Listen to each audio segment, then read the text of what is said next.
All right, guys, what's going on? Welcome in. So first things first, obviously in a brand new setup here, actually taking care of my buddy's pets while he's on vacation.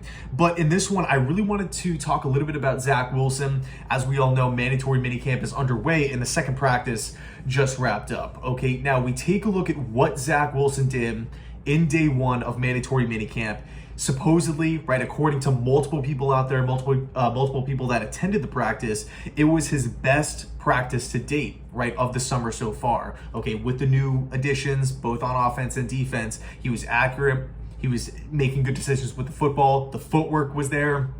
According to Robert Saleh, Zach Wilson is doing everything possible, everything that he can control to get better moving forward. And he actually had a quote that was really interesting in today's in Saleh's presser today, which was, he doesn't want Zach Wilson to necessarily be Tom Brady. He doesn't need to be. He doesn't need to live up to or try to live up to expectations. He doesn't need to try to break through his ceiling. He just needs to be the best player that he could be that day.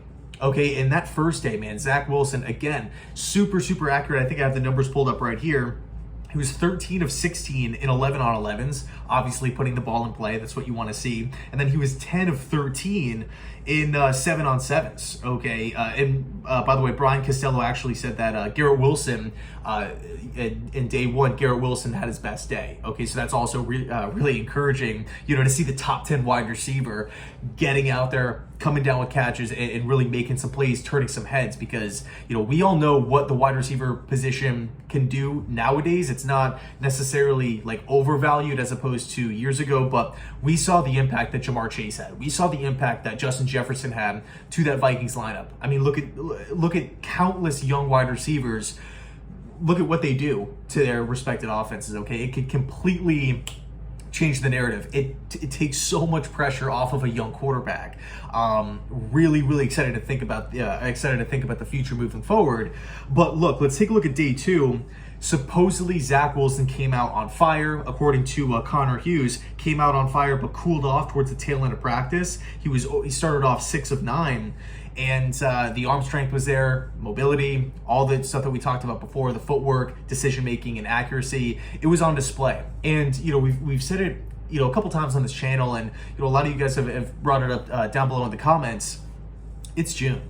We are, weeks away from the 4th of July. We are so far from meaningful football. If Zach Wilson has a really good practice, awesome. If he has a poor practice, okay, but it's not the end of the world, right? It's not like the sky's falling here. There's so much time, so much room to get better, so much time before meaningful football.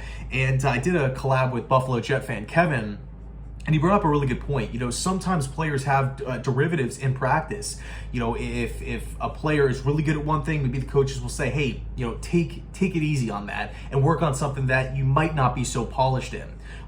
They could be telling Zach Wilson just to let it rip, be more decisive, right? Just go out there and let it fly. The intercept. Don't care so much about practice, mandatory minicamp stat lines. Just go out there, focus on going through your reads effectively and finding the open guy. Okay, so that could very well be happening here. And if you listen to Saleh, you listen to Mike LaFleur in the press conferences, everybody has 100% confidence in Zach. It does not sound like they are worried. It does not sound like they are concerned whatsoever. With his progression, with his development, and everything is seeming to be looking up. Okay, so of course we do have a pretty big dead period here over these next couple weeks up until training camp, and that should be really exciting. I know the Jets have joint practices with the New York Giants and the Atlanta Falcons, so of course we do have some injury stuff to kind of look at, but or that we kind of have to hope against.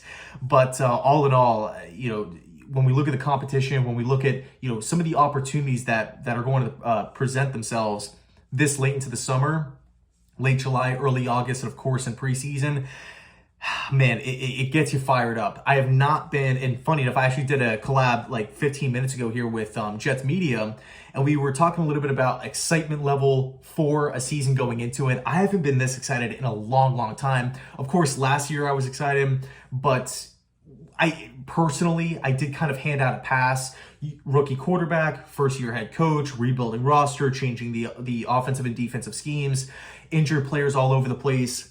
I did going into the year, it's like, okay, the Jets are probably not going to win the Super Bowl. We're probably not going to win the division. I understood there was a learning curve. I understood that there was a pretty big, transition period.